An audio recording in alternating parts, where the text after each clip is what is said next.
And I come back to you now, at the turn of the tide. The Long Walk is an incredible film.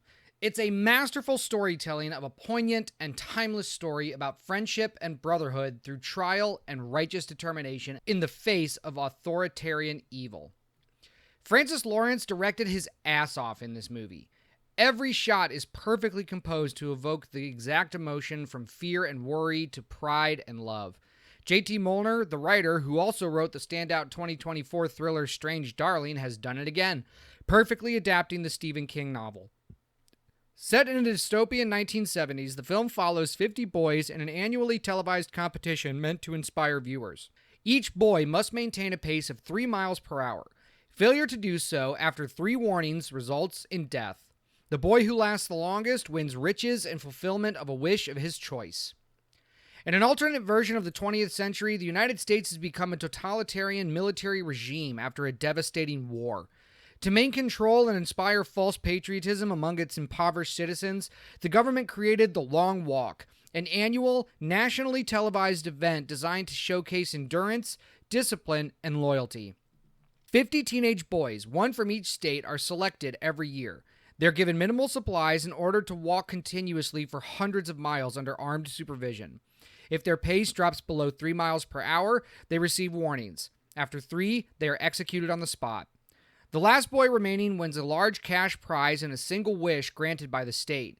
Though participation is technically voluntary, most boys see it as their only chance to lift their families out of poverty. Raymond Ray Garrity from Maine is one of this year's chosen walkers. His mother drives him to the starting line near the Maine-Canada border, begging him to change his mind. Determined to go through with it, Ray joins the other participants and quickly meets several who will shape his journey. Pete McVries, Billy Stebbins, Art Baker, Collie Parker, Gary Barkovich, Hank Olson, and Richard Harkness. The event is overseen by the Major, a cold and mysterious figure who represents the regime's iron grip. The walk begins, and the boys quickly learn the rules of survival. On the first day, a boy named Thomas collapses from a leg cramp and becomes the first to die. The others continue onward in tense silence, realizing how fragile their situation truly is. Barkovich, one of the more antagonistic walkers, provokes another contestant into attacking him, resulting in that boy's immediate execution. From there, the group dynamics shift between moments of camaraderie and conflict, with every step wearing down both body and mind. Ray and Pete form a close friendship that becomes the emotional core of the story. Pete reveals his idealistic wish to change the world if he wins, while Ray wrestles with his own darker motivations, rooted in revenge for his father's political execution. As the miles drag on, exhaustion, pain, and fear take their toll. The boys share stories, dreams, and regrets, clinging to their humanity as others collapse or lose their sanity. Days blur together and the group grows smaller. Acts of kindness and moments of despair intertwine as friendships deepen and crumble. The walk becomes a psychological and physical battle, not just against the rules, but against the boys' own breaking points. By the time they reach the later stages, only a handful remain. Ray, Pete, Stebbins, Art, and Collie, each driven by a different reason to keep going, even as death shadows every step. The movie is a grueling 1 hour 48 minutes, and you feel it, which I particularly enjoyed. The audience gets a sense of how long and arduous simply walking can be. The horror of watching somebody die, especially a young, otherwise innocent boy, in sometimes torturous ways, is disturbing and visceral. But what keeps you going is the camaraderie of the boys as they get to know each other and form friendships and even enemies.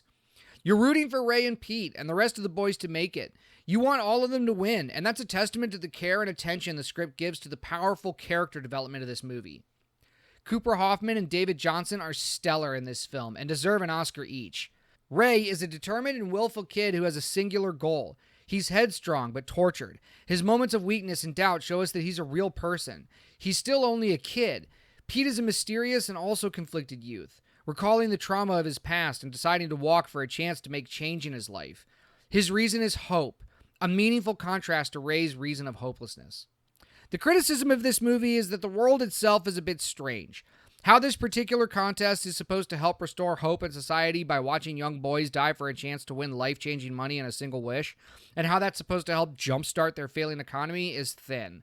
The ending, which I'll leave spoiler-free, is also a point of contention, as there are some choices that seem a little fantastical, but are obviously up for interpretation. In the end, The Long Walk is a poignant, heartfelt story of friendship, brotherhood, and bonding. Its messages serve the story, not the other way around, which is something plaguing Hollywood and mainstream film these days. It's raw, emotional, and worth every minute of the long 1 hour and 47-minute runtime. If you get a chance to see this movie, absolutely take that opportunity. It's a hard watch, but it's absolutely worth it. Thanks for sticking around for this video. If you liked it, please leave me a comment and consider subscribing to the channel. If you didn't like it, I appreciate you sticking around this long, and I'll see you on the next one.